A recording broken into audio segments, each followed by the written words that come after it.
And ladies and gentlemen, welcome to another edition of World Talks here on TVP World. I'm your host, Benjamin Lee, and please join me and my guests on this next interview. Now, as the U.S. election nears, Russian President Vladimir Putin has stirred controversy by endorsing Kamala Harris. At the same time, a $50 billion loan for Ukraine is at risk of delay, as allies believe a Harris presidency would ensure continued support, reducing the urgency to act. Joining us today on TVP World to discuss these developments is Janusz Bugajski, Senior Fellow at the Jamestown Foundation. Hello, sir, and welcome to TVP World. Thank you for inviting me. So I would like to first get into the statement made by Vladimir Putin endorsing Kamala Harris. Well, this does come at a surprise. Let's actually take a look at that announcement. As for the favorites, there is no need to define that. It's a choice by the people of America in the end. I've said that our so-to-say favorite was the acting president, Mr. Biden. He's been taken out the race, but he advised all his supporters to support Mrs. Harris. That's what we'll do. We'll support her as well. That's the first thing. Secondly, her laugh is so expressive and infectious, that means she's doing well. Sir, what do you make of this endorsement? It's a typical Russian divide and rule operation. In other words, by saying he supports Harris, he may cast some doubt amongst Democrat voters that Harris is going to be tough on Putin vis-a-vis Ukraine. But at the same time, for Trump's voters, he gives the impression that Trump is going to be tougher with Russia and tougher internationally. So that would serve Trump's purposes as well. So he's trying to influence the American electorate, like he did with Biden, which didn't work in the end. Remember, he supported. Yeah. Eventually, that didn't also turn out that well for him. I think even.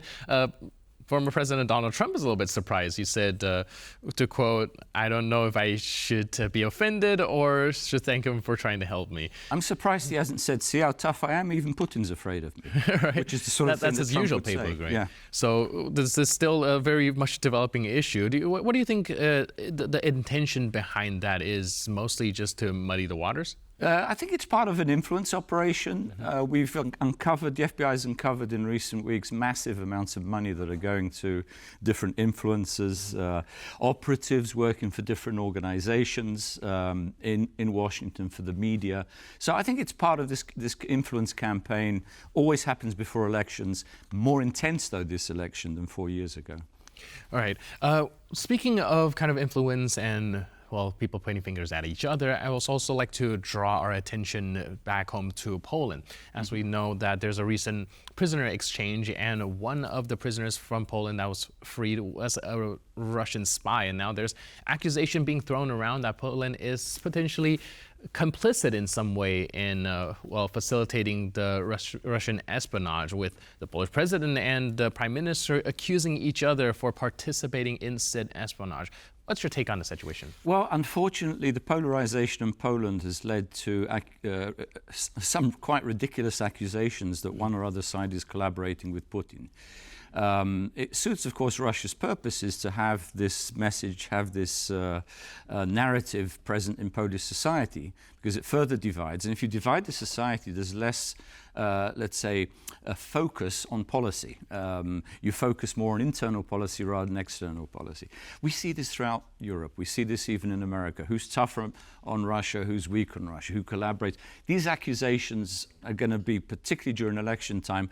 But also, I think it indicates how important Poland is in terms of Russian fears of the support that it's given Ukraine and the continuing role it plays in NATO on the Eastern Front.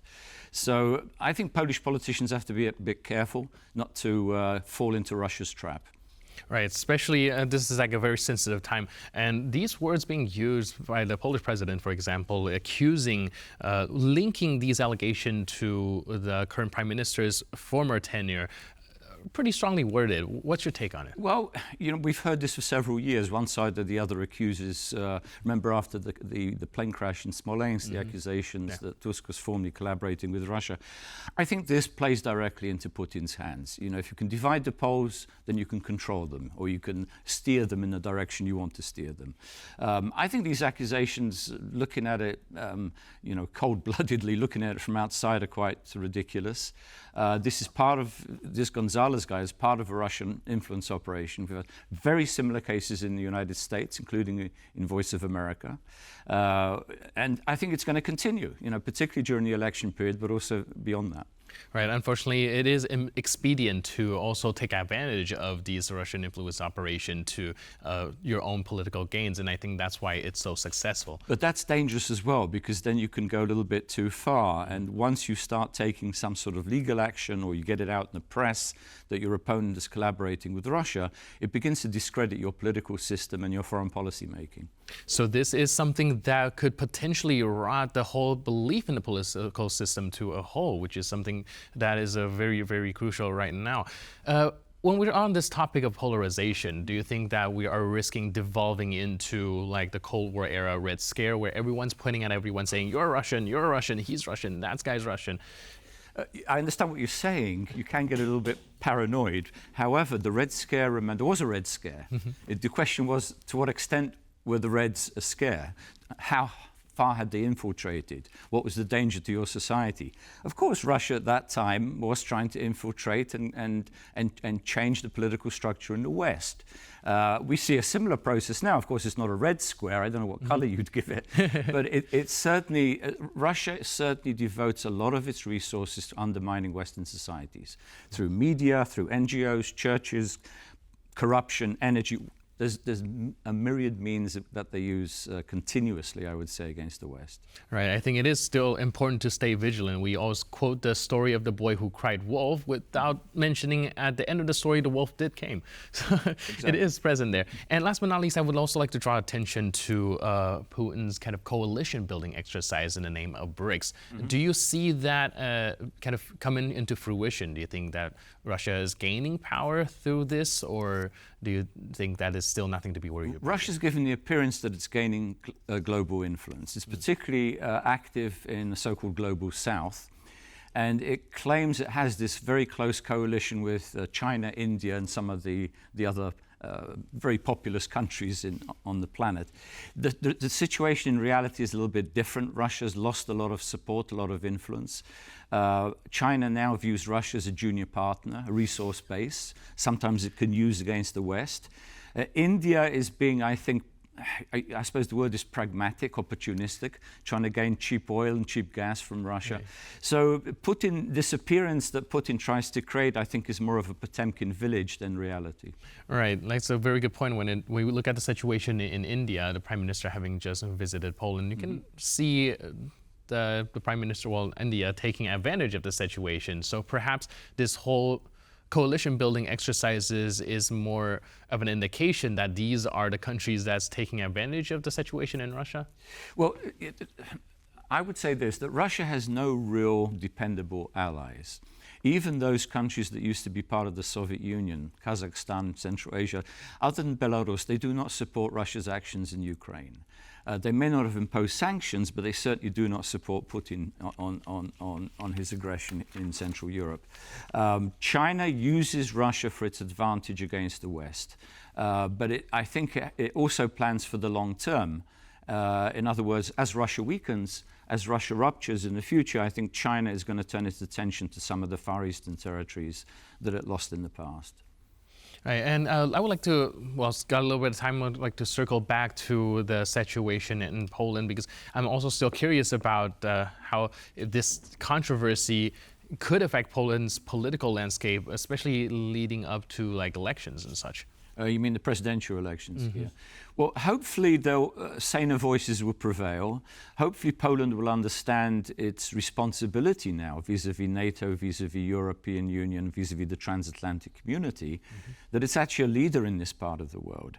And to be embroiled in internal politics, finger-pointing, is self-destructive of Polish interests. So I think Polish national interests have to take precedent over partisan politics and politicking. Right, and trying to draw these two topics together, do you think that this kind of a blatant trolling attempt of Putin endorsing Harris could shed a light on the more general population that this is what Putin does, divide and conquer, even in the most bizarre ways? Well, by now it should be, I think, transparent to everybody what the Russian government, what the Putin regime is up to vis-à-vis the West. I mean, there's been so many operations, so much has been uncovered. not just in influence operations, but in sabotage, espionage, energy dependence, corruption. I mean, there's so much written now on this subject. It's very easy for anybody who wants to be really well informed to reach for this material and understand what Russia's up to. Right, and like you mentioned, this is, well, I want to say this is a mask off moment, but the mask hasn't been stuck on pretty well in the first place. Going forward, are you more optimistic or pessimistic about the general population's perception and being able to kind of discern these Russian kind of disinformation campaign and their efforts at espionage or meddling, let's say? Well, there's always a segment of the population that's, I would say, gullible, susceptible to disinformation, to conspiracy theories or conspiracy myths, which is something, of course, also that Russia helps to push. These influence operations that have been uncovered in the United States, I think, indicate the extent to which those influence operations reach. You know, how much of the public, sometimes billions of viewers, listen to nonsense news, basically, emanating largely from Russia. In any society, there's going to be a segment of the population that simply does not want to know the facts or has so-called alternative facts to reality. And certain politicians play on this, and of course Russia benefits. Right, and then we also have confirmation bias there. That's a heck of a drug. Thank you so much for your input and insight and helping us break down this situation. Thank you so much. Really appreciate it. Thanks for being with us. And thank you for watching this edition of World Talks. But for more news, update, and commentary, please stay tuned to TVP World.